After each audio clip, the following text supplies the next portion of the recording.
This is a spot where on February 3rd, 1959, there was a plane crash that ended the lives of Buddy Holly, Ritchie Valens, and the Big Bopper, and the pilot, Roger Peterson. Imagine a man who owed the world nothing and lost everything anyway. A man who was told how to live, how to sing, how to survive, and decided he wouldn't listen. Born into dust and wind in Littlefield, Texas, Waylon Jennings learned early that life doesn't hand out permission slips. It gives you a guitar, a voice, and the choice. Follow the rules, or burn the rulebook entirely. This is the story of the cost of refusing to pretend. The friendships lost, the money gone, the love sacrificed, the near deaths that should have ended it all, and the rare, impossible prize, a life lived on his own terms. It's not really about country music. That's just the backdrop. This is about a man who demanded truth from the world, even when the world didn't want to hear it, and who would carry the weight of that refusal for decades.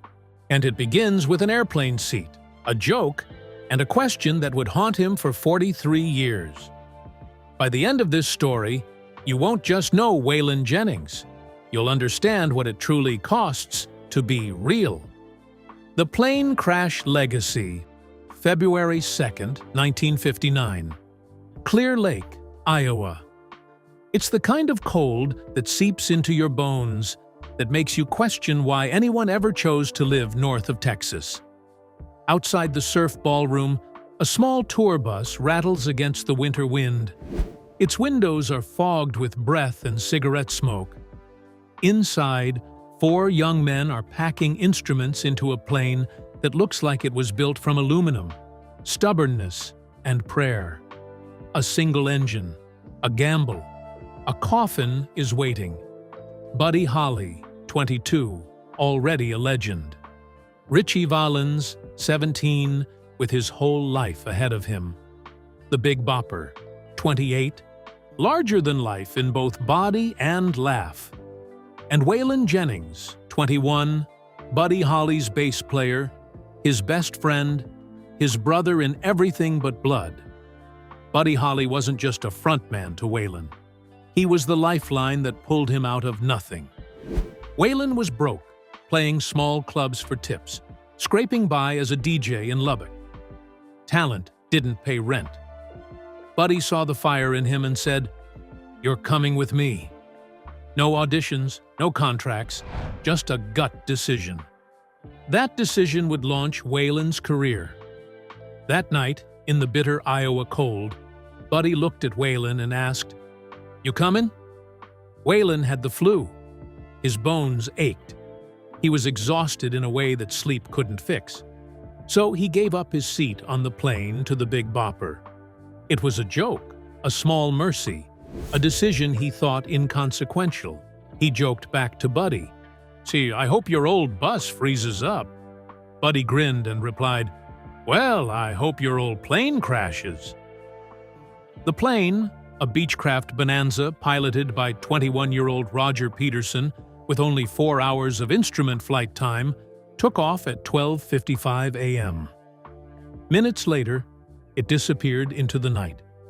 5 minutes after liftoff, it crashed into a cornfield. All 4 men aboard died instantly. Waylon learned of it hours later, a phone call that he barely remembers. The sound of the news, the silence that replaced Buddy's voice, etched itself into his memory. He didn't sleep for 3 days. He didn't cry. Not yet. Later, sometimes decades later, he would.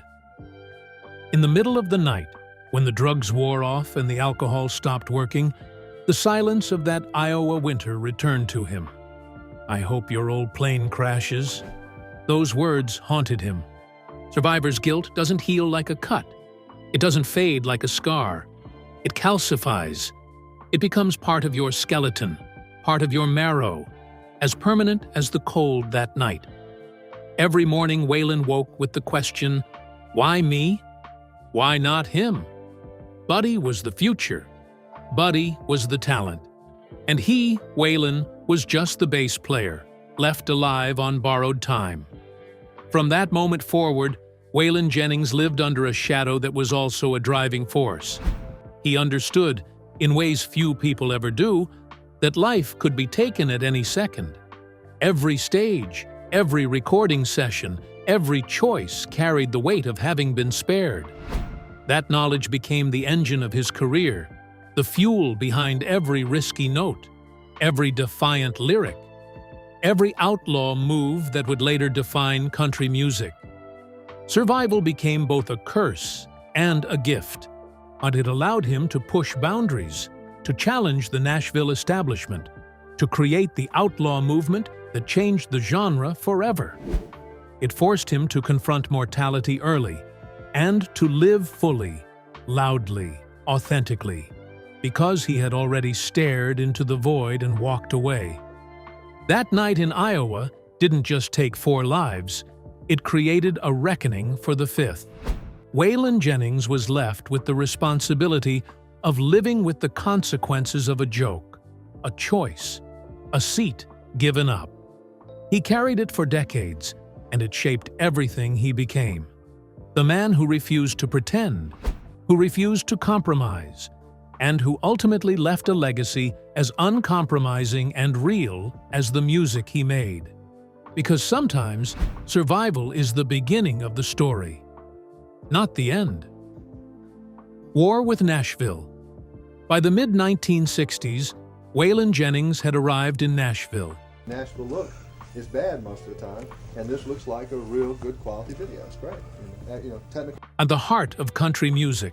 But Nashville wanted to kill him, not with bullets, not literally. It wanted to polish him, smooth him, turn him into something safe, something that could be sold without risk. The Nashville sound was everywhere. Strings, angelic backup singers, songs about pickup trucks and mama's cooking. It was all neat, all clean, all lifeless.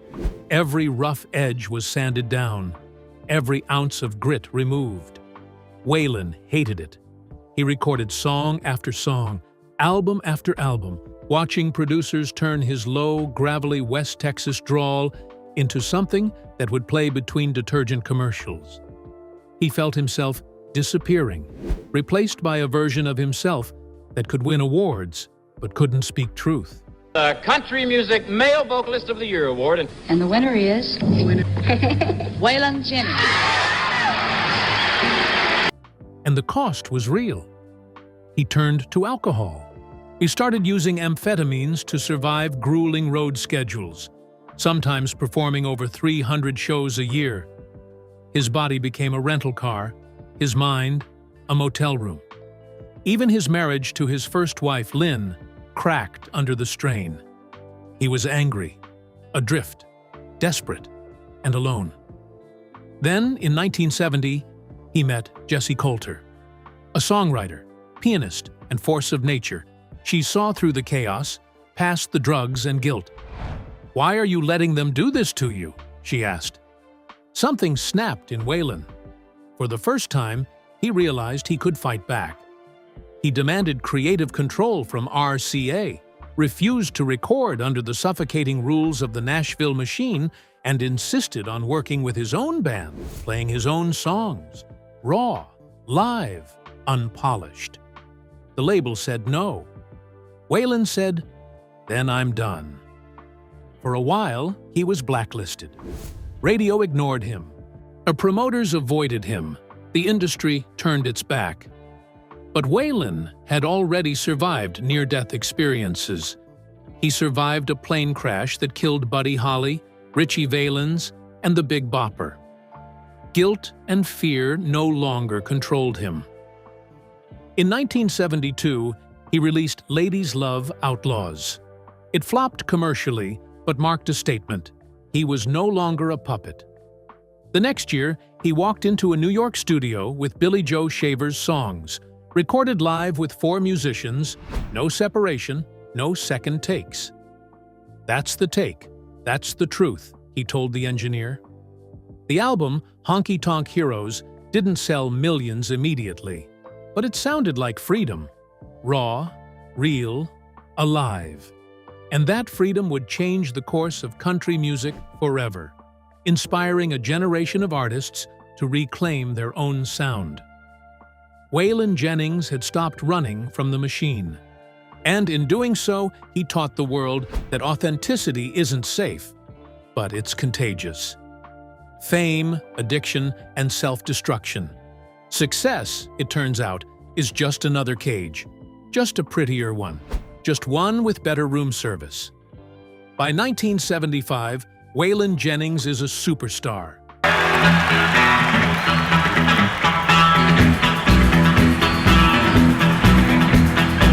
Wanted. The Outlaws, a compilation album featuring him, Jesse, Willie Nelson, and Tom Paul Glasser, becomes the first platinum-selling country album in history. Platinum. 1 million copies. In country music. In the 1970s. It was unthinkable. He's on magazine covers.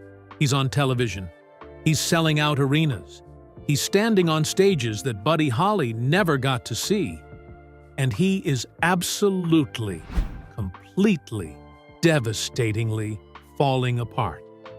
The amphetamines that started as road fuel, just a little something to keep his eyes open between Tulsa and Tulsa, are now a daily necessity. And he wakes up and takes pills. He goes to bed and takes more. In between, he drinks, he snorts, he smokes. He does whatever it takes to keep the noise in his head from getting too loud. Because here's the secret no one tells you about survivor's guilt. It doesn't go away when you succeed. It gets worse. Why do I get to have this? Why do I get to be famous, rich, loved, when Buddy died in a frozen cornfield at 22? When Buddy never got to hold his first child? When Buddy never got to see his name in platinum? That question eats him alive. Every day, every night, every time someone hands him an award. His marriage to Jessie, the woman who saved him, starts to fray. He misses birthdays, anniversaries, school plays. He shows up to concerts so strung out he can't remember the words to his own songs. His band learns to follow his hands, and because his voice stops working mid-set, they've seen him fall off stools. They've seen him vomit into trash cans between songs. They've seen everything. Financially, he's a disaster. He spends money like it's water. He buys cars he doesn't drive, houses he doesn't visit. He invests in bad deals, oil wells that go dry, restaurants that go bankrupt, record labels that go under. By 1979, he owes the IRS millions. Millions! He doesn't even know how it happened. It just did. And yet, the fans still cheer. The awards still come. The industry still smiles at him, even as he's drowning, even as his hands shake, even as his eyes look like 2 holes burned in a blanket. Just because that's the cruelest part of addiction. You can be surrounded by thousands of people screaming your name, thousands of people who would trade places with you in a heartbeat, and still feel completely, utterly, terrifyingly alone. Waylon later said, "I wasn't living, I was just not dying." And that's not living. That's just waiting. That's just taking up space until the universe decides to finish what it started in that cornfield. But the universe, it turns out, has other plans. From darkness to light, it happens on an ordinary day in Phoenix. Waylon Jennings can't even remember if it's Tuesday or Thursday. Days have blurred together for years. A haze of amphetamines, alcohol, and exhaustion. But this moment sears itself into his memory. He's sitting on the bedroom floor, carpet stained, curtains drawn, a hands shaking as he struggles to hold a cigarette. On the coffee table, a mirror bears the cruel promise of white lines, a fleeting salvation that is actually a lie. Into that room walks Shooter, his 4-year-old son, eyes sharp and curious like his father's, stubborn like his mother. Shooter sees the mirror, sees the lines, sees Waylon in all his brokenness, and mimics him. He picks up a credit card, drags it across the mirror, and sniffs. Waylon freezes. He sees not just the man in that room, but the man he could become. A ghost, a cautionary tale, a father teaching his son how to disappear instead of how to live. That night, Waylon picks up the phone and calls a doctor. He checks into a rehab facility the next day, leaving Jesse Coulter and the band in the dark. The withdrawal is brutal, far from the cinematic montages of recovery. See, he vomits, shakes violently, screams and cries alone in a small room, each moment a fight against his body and mind. I'm not going to do drugs anymore. That's it. After 21 years of drug abuse and addiction, Waylon Jennings had finally quit for good. That was mainly for everybody else other than him. Every night, Buddy Holly appears in his dreams, always young, glasses perched, smiling. "You ready to come with me now?" Buddy asks. And every night Waylon replies, "Not yet, not yet. I've got something left to do." 6 weeks later, he emerges thinner, quieter, older, but with a fire tempered by survival. He returns home and looks Jessie in the eyes, really looks at her for the first time in years, and says, "I'm sorry." Not the scripted apology of a celebrity, but one that costs something, one that demands action. Recovery doesn't end there.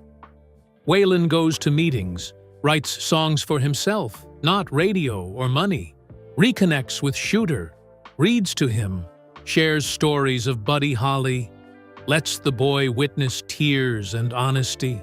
Life doesn't suddenly fix itself. Debts remain, old scars ache, guilt lingers, but Waylon is no longer running. For the first time in decades, he stands still. And sometimes, just standing is enough. This is the story of a man who survived plane crashes, guilt, addiction, and the pressures of fame, and learned that real strength isn't in running from your demons, but in facing them day after day. Speaking truth, saving lives. 1985, Los Angeles. A recording studio packed with more talent than most cities will see in a generation. Michael Jackson, Lionel Richie, Bruce Springsteen, Bob Dylan, Tina Turner, Stevie Wonder, Cyndi Lauper, Paul Simon, Kenny Rogers, Diana Ross, Ray Charles, Billy Joel, Willie Nelson, and 40-something others. They're there to record "We Are the World," a charity single for African famine relief. Quincy Jones is producing. The energy is electric.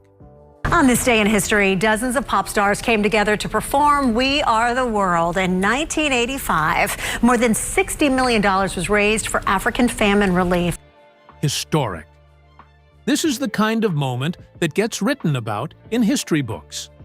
Waylon Jennings is there too. An odd fit, maybe. An outlaw country singer in a room full of pop royalty. A man who spent his whole career fighting the establishment, now standing next to the establishment. But someone thought he belonged. Or maybe they just needed a token cowboy. He doesn't care either way. The song is written. The parts are assigned. Everyone sings their lines. Everyone smiles. The tape rolls. The magic happens.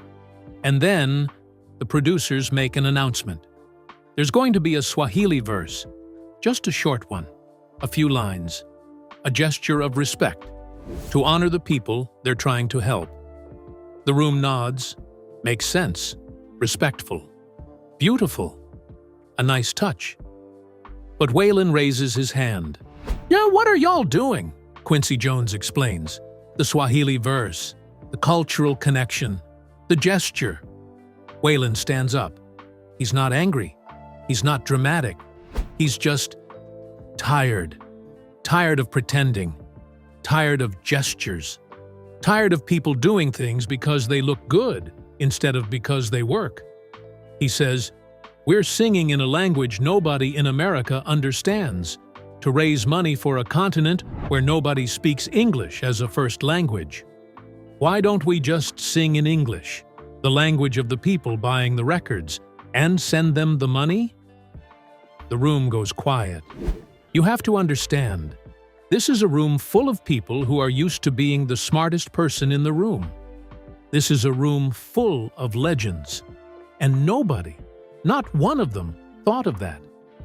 Waylon doesn't wait for an answer. He doesn't argue. He doesn't negotiate. And he just walks out.